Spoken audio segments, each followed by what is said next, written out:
e inclusive eleitores do Lula. No Nordeste eu estou buscando eleitores do Lula, especialmente dos mais jovens. O senhor também tem trazido alguns temas muito polêmicos e o senhor tem sofrido ataques, inclusive com apontamentos. Vocês não têm posição aqui, quem está me chamando de xenofóbico, de dizer que eu estou sendo xenofóbico?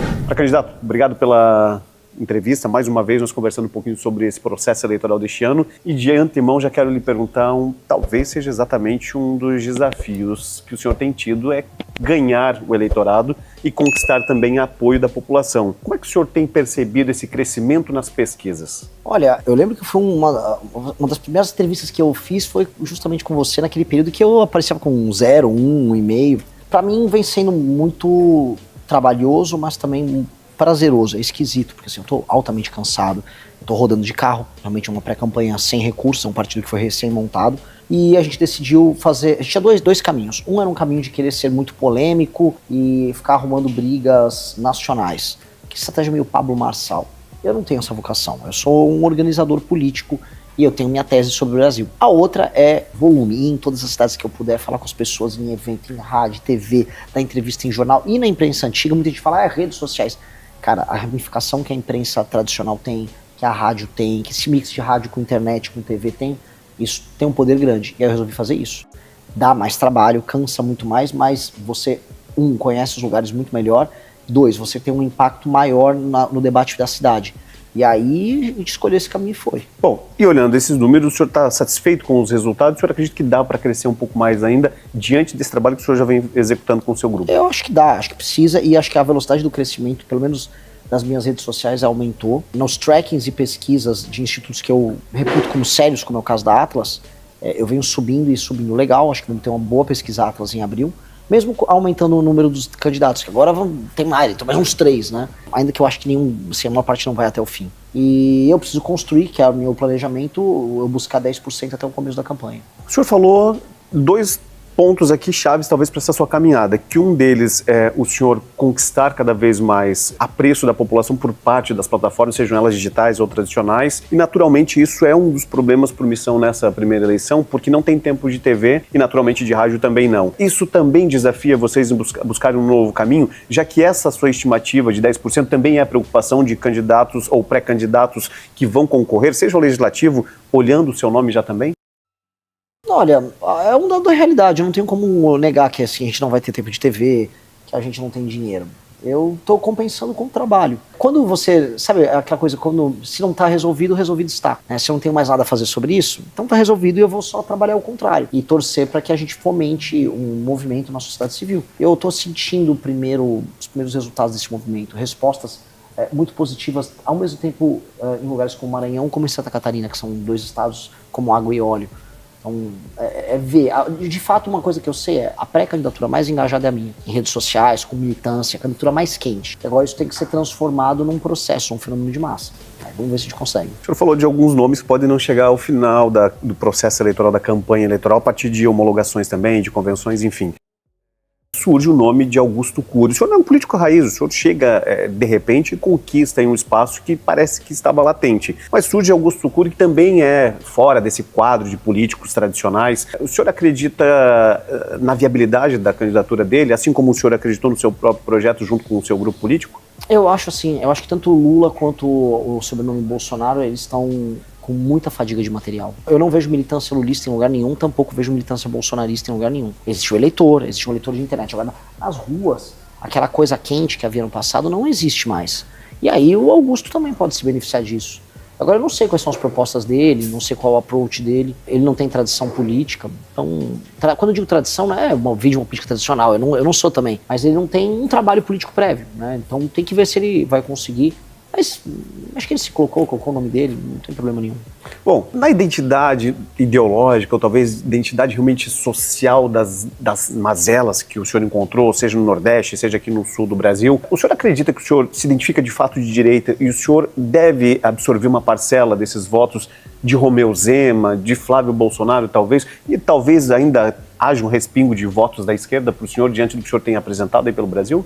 Eu acho que eu vou buscar eleitores que hoje declaram voto em Flávio, muitas pessoas que não estão declarando voto em ninguém, que são os indecisos, tem uma massa gigantesca, e inclusive eleitores do Lula. No Nordeste eu estou buscando eleitores do Lula, especialmente dos mais jovens. Isso está acontecendo em vários estados do Nordeste. Inclusive já gerou um alerta, tem uma matéria do Metrópolis sobre isso, um alerta na pré-campanha do Lula. É do jogo. Eu não vou me abster de buscar eleitores em um lugar. Até porque, assim, se eu tô pegando um eleitor que era do Lula no Ceará, no Maranhão, no Piauí, e ele tá acreditando nas minhas propostas, é uma notícia boa. Quer dizer que eu convenci o cara de que ele tava no erro anteriormente. Então, é uma mudança, né, nesse aspecto mental do eleitor. E esse é um processo que a gente iniciou. Né, e é um processo que eu acredito muito. É um processo que vai gerar grandes dividendos no futuro. Quando a gente observa o seu comportamento nas plataformas, nas manifestações públicas suas, a gente sempre percebe que o senhor traz um choque de realidade, o que os políticos mais tradicionais não têm apresentado. Essa é uma receita pronta ou é algo que está acontecendo naturalmente quando o senhor observa realmente leituras de um país tão diverso, se a gente coloca um estado e outro, ou regiões umas com as outras? É bem, assim, é o que eu acho, o que eu sinto. Quando eu vejo um lugar como a favela lá do Coroadinho, em São Luís do Maranhão, eu fico com uma raiva genuína. É a genuína raiva que eu sinto. E não é exatamente uma fórmula, mas assim, quando a gente olha os textos que a gente escreveu sobre o Pacto Federativo, a lei de responsabilidade gerencial que a gente quer colocar sobre a administração dos municípios e estados, a gente percebe que o vídeo que eu faço, ele tem a ver com a tese que a gente já defendia faz tempo. Então não é uma estratégia muito de marketing, por mais que os vídeos estejam funcionando. Eu acho que assim, é uma validação de tese. Eu preciso validar uma tese de Brasil. E minha pré-candidatura está servindo para validar essa tese. E o senhor está encontrando esse respaldo na população? Muito. O Maranhão é um exemplo mais claro. Eu cheguei numa cidade, Santa Isabel, lá no Maranhão. Foi à noite, né, a gente tinha perdido o horário. E chegou muito tarde, precisava ir num restaurante. A gente foi num restaurante que era um restaurante bar, tocando música alta. Aí parei pra jantar. Havia umas 15 mesas ali. Das 15 mesas, 12 mesas diferentes levantaram pra vir tirar foto e agradecer que tava falando dos políticos do Maranhão de uma maneira que nunca ninguém falou. E aí eu falei, ok, eu acho que nunca alguém veio aqui e tratou o maranhense como um cidadão. Não veio aqui, vou cuidar de você. Não, olha, tá errado, o seu político tá errado, você tá errado em votar nele. E o maranhense falou, tô me sentindo cidadão. E eu acho que isso é importante, então foi muito bom. Então ali eu validei muita coisa do que eu acreditava. Eu percebi que as pessoas não são... Existe muita propaganda que diz que as pessoas na política têm que ser tratadas como criança. Você pega aquelas participações em debate, por exemplo, de caras como Geraldo Alckmin. Olha, a Dona Maria, que é saúde, educação. Tem aquela coisa meio falsa, decorada. Ali no Maranhão não teve isso, não. Eu falei, vocês estão vendendo voto pro político ladrão, eu vou prender você, hein? Muda esse comportamento. Não, é verdade, tem que mudar. É uma coisa mais verdadeira, cobrando responsabilidade das pessoas, e eu acho que ao fazer isso, as pessoas se sentem respeitadas, essencialmente. Nesse conceito, o senhor está trabalhando para pelo menos ir para o segundo turno e disputar espaço e mostrar a força do seu projeto. Vamos imaginar que o senhor, de fato, não chegue ao segundo turno. Chegue Luiz Inácio Lula da Silva e Flávio Bolsonaro hoje, que despontam as pesquisas. O senhor tende a convergir um apoio a Flávio Bolsonaro caso isso ocorra, ou o senhor deve ficar neutro diante do que o senhor entende como verdade? Aliás, o senhor talvez seja um dos grandes adversários de Flávio Bolsonaro e com uma retirada de uma parcela de votos dele muito grande. E por isso eu lhe faço a pergunta também, talvez seria até incoerente com o seu próprio eleitor. Como é que o senhor vê uma possibilidade de segundo turno entre os dois hoje que estão liderando essa polarização? Eu não imagino esse segundo turno entre os dois. Eu só penso em eu ir. Imagina, assim, é muito cansativo o que eu tô fazendo. Eu tô dormindo pouco, tô realmente um bagaço. E onde eu vou, o pessoal tá... um evento gigante em Criciúma. A gente teve um evento ontem que me assustou. Aí tava num almoço agora enorme em Tubarão, com um monte de gente. Eu não posso olhar para essas pessoas, no cenário e tal. Não tem cenário, o cenário é a gente ganhar. Os seus apoiadores são por osmose mesmo, por sentimento, por observar que realmente está faltando esse tipo de linguagem na política? Isso, e por tese. E essa tese que o senhor tinha me apresentado em São Paulo, ela se mantém viva em não mudar a sua linha de pensamento, mesmo que seja desafiador com o Congresso Nacional hoje, que enfrenta grandes desafios, dificuldades de se identificar como poder? Mais do que nunca. Porque agora eu tô validando ela. Agora, desde aquela última entrevista que a gente fez, eu comecei a rodar o Brasil. E eu comecei a apresentar ela nos lugares mais diferentes. Interior de São Paulo, a Salvador, a Rio Grande do Norte ao Paraná, a sul de Minas, a Pernambuco, Maranhão a Santa Catarina. E aí eu começo a perceber, realmente faz sentido. Quando eu pude ver, por exemplo, aqui em Santa Catarina, a crítica que a gente faz ao Pacto Federativo na boca das pessoas que moram, por exemplo, na região oeste, e quando eu pude ver no Maranhão aquilo que a gente falava sobre emenda sendo, vamos dizer, alvo de reclamação da população, eu falei, cara, a tese tá certa. A gente tem que agora refinar e melhorar. Eu tenho que ser o candidato dessa tese, de solucionar esse problema de um Brasil que é administrado por uma classe política impessoal vagabunda, muito da vagabunda, que vive de expropriar quem trabalha para botar no próprio bolso um dinheirinho e enganar o outro lado. Esse é o jogo. O Brasil, as pessoas do norte e sul do Brasil são feitas de trouxa para elas brigarem como se fossem inimigos. Mas a real é o seguinte, tem um intermediário no meio. Quem está ganhando nessa briga é o intermediário. O senhor também tem trazido alguns temas muito polêmicos e o senhor tem sofrido ataques, inclusive com apontamentos. O senhor foi acusado de utilização de substâncias alucinógenas, o senhor já se posicionou, e eu quero que o senhor expanda um pouco isso, mas o senhor também foi acusado, agora mesmo nessa passagem pelo sul do Brasil, de xenofóbico. O fator de trazer essas temáticas causa uma sensibilidade que a população e os próprios políticos não estão acostumados a ouvir o que o senhor entende como verdade? Ah, sim, um exemplo, da substância, na verdade é um cogumelo, o cogumelo alucinógeno. Uma vez eu já tinha usado antes, isso é uma coisa que tem um efeito muito grande sobre qualidade de trabalho e criatividade. Isso tem estudos nos Estados Unidos sobre isso. Inclusive o Trump, por coincidência, acabou de fazer um decreto para regulamentar o uso, vamos dizer, das substâncias que estão no próprio cogumelo alucinógeno, dentro da psilocibina.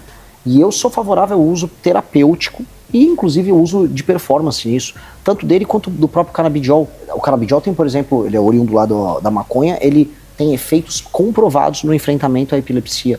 E isso no SUS, para ajudar como um tratamento alternativo, os psicodélicos sendo utilizados como tratamentos para dores crônicas que as pessoas têm, isso é bom. E por que não utilizar? Não dá para você ficar usando, vamos dizer, analgésicos para tratamentos que vão durar anos, né? Você acaba, ele perde o efeito, isso tem consequências ruins, antidepressivo também. Então eu sou favorável e não tenho vergonha de falar, porque o jornalista veio e falou, mas você num grupo falou tal coisa. Eu falei, eu fui no Flow Podcast, o maior podcast do Brasil, eu já falei sobre isso, eu já publiquei em revistas sobre isso, eu não tenho nenhum tabu para falar sobre isso. Não, mas o seu discurso sobre crime organizado? Eu falei, não muda, ninguém vende cogumelo com facção criminosa, isso só existe no cocô da vaca, né? Desculpa o termo. E aí outra pergunta foi sobre xenofobia. Olha, eu fui no Maranhão, falei de problemas do maranhenses para os maranhenses, e os maranhenses concordaram comigo. Eu falei das estradas do Maranhão, das favelas do Maranhão, da sujeira do Maranhão. Quando eu vejo um lugar que parecia um lugar do Maranhão aqui em Santa Catarina, eu falei, aqui em Criciúma. Falei, sim, aquilo parece o Maranhão. Aí veio pessoas de Criciúma ou de Santa Catarina, você é xenofóbico? Vocês não têm posição aqui, quem tá me chamando de xenofóbico, de dizer que eu tô sendo xenofóbico? Minha relação com o Maranhão é uma relação que as pessoas não vão entender. Eu sou uma pessoa que vai no Maranhão tratar do problema maranhense, tanto que o lugar que estava sujo, que era Coroadinho, que eu denunciei lá no Maranhão, o prefeito teve que ir lá limpar. E foi lá, prefeito, e limpou. Porque as pessoas têm uma demanda por isso. Eles não sabem jogar com a minha relação com o estado do Maranhão. E, objetivamente falando, não havia nada de xenofóbico.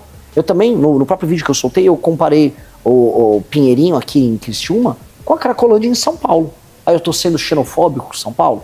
Não tô, isso é só conversa mole, o pessoal quer levar todas as discussões para um sentimentalismo barato. É um pouco do efeito da internet, que as pessoas hoje elas não aceitam opiniões diversificadas, onde estavam acostumadas a ouvir os problemas que estão latentes, estão visíveis e parece que a própria sociedade não percebe? Claro que é, porque é o caminho mais fácil quando você não quer lidar com aquele problema, é você querer descredibilizar a pessoa que emitiu a opinião. E aí chamar de, isso é xenofobia. Assim, é meio bobo, né? Porque você tem um problema tão grande, o problema ligado ao consumo de crack e a favelização em um lugar que tem uma qualidade de vida tão boa como o Criciúma, é um problema que deveria ser lidado de maneira muito madura e muito efetiva. A venda de crack e o consumo de crack no Pinheirinho e a tomada daquela faixa ao redor da ferrovia lá da Teresa Cristina, aquilo deveria ser o tema central de todos os políticos e da própria imprensa. Por que o jornalista que estava me xingando disso não foi fazer uma matéria ali? Ele não tinha coragem? Eu fui com um grupo de pessoas a pé, ali no meio dos usuários de crack, entrevistei usuários de crack, conversei com as pessoas, conversei com os moradores. O que está rolando é uma invasão. O crime organizado está tomando uma área para si. Ninguém vai falar nada. Hoje eu soube que o prefeito, agora de Criciúma, quer tratar do assunto. Que bom, graças a Deus. Não vou nem criticar ele, não conheço, nem sei se é um bom prefeito ou um mau prefeito. Torço para que faça algo. A gente deveria focar em resolver o problema. E sabe qual é a pior parte nessa história toda? Quando eu fui pro Maranhão, eu falei de problemas maranhenses para maranhenses na imprensa do Maranhão. Ninguém me chamou de xenofóbico. Aí vai um cara de Santa Catarina e me chama. Sabe? É meio besta, né? Assim, essa pessoa nunca botou o pé no Maranhão. Eu botei o pé e os 8 pneus que furaram. O senhor falou sobre sua equipe. Uma equipe muito reduzida me chamou a atenção e eu queria que o senhor falasse um pouco disso antes de nós avançarmos para um tema bem interessante que fala sobre o Brasil também. Mas a gente vê que alguns dos demais presidenciáveis, eles estão com um escopo de segurança absurdo, segurança pública inclusive. O senhor está com uma equipe muito enxuta e, aparentemente, não tem essa estrutura. Diante do que o senhor aponta, dos nomes que o senhor cita, do cenário que o senhor tem construído aí, sem, parece que não ter medo, de fato não tem medo de falar o que o senhor pensa e não tem medo de enfrentar qualquer represália ou qualquer ação que possa colocar a sua integridade física em risco? Eu estaria mentindo se eu dissesse que não existe medo. Eu acho que esses caras que falam que são muito valentes e tal, salvo alguns amigos como o meu amigo Arthur, que claramente é um cara naturalmente muito corajoso, tem coragem física, assim. Quase todo mundo que eu conheço tem medo. O lance é se você para diante do medo, se o medo te faz assustar. Eu tô continuando, apesar de me preocupar com minha segurança. Eu digo, inclusive, em perseguição política mesmo. Com certeza. No Maranhão, a coisa que mais tem é pistoleiro de cidade pequena. Eu ia nas cidades pequenas e falava dos erros dos prefeitos. Pra você chegar numa cidade pequena e o prefeito te botar pra fora, mandar os jagunços dele te botar pra andar, era a coisa mais fácil. Então a gente tinha operações, porque a gente tinha que ser muito inteligente, a gente chegava na cidade sem avisar, a gente já chegava a gravar os nossos vídeos, quando soltava os nossos vídeos, a gente já estava saindo fora da cidade, ou já estava indo no veículo da imprensa, ou seja, tinha um susto geral. Prefeitos pelo todo o Maranhão ficavam falando, minha cidade não pode ser a próxima. E isso podia se reverter em algum momento em violência. Você tem muito apoiador de prefeito que não tem nada a perder ali, que por R$1.000 daria um tiro em alguém. Não é nem crime organizado, já tô falando de banditismo político de interior. E eu não tenho a estrutura dos outros, mas eu volto a colocar, a gente tem que compensar a falta de estrutura com mais trabalho. É compensar. Trabalhar. Eu confesso que estou esgotado, mas se não trabalhar, você perde. Já se inscreve no canal para mais vídeos como este, não esqueça de curtir e avante missão.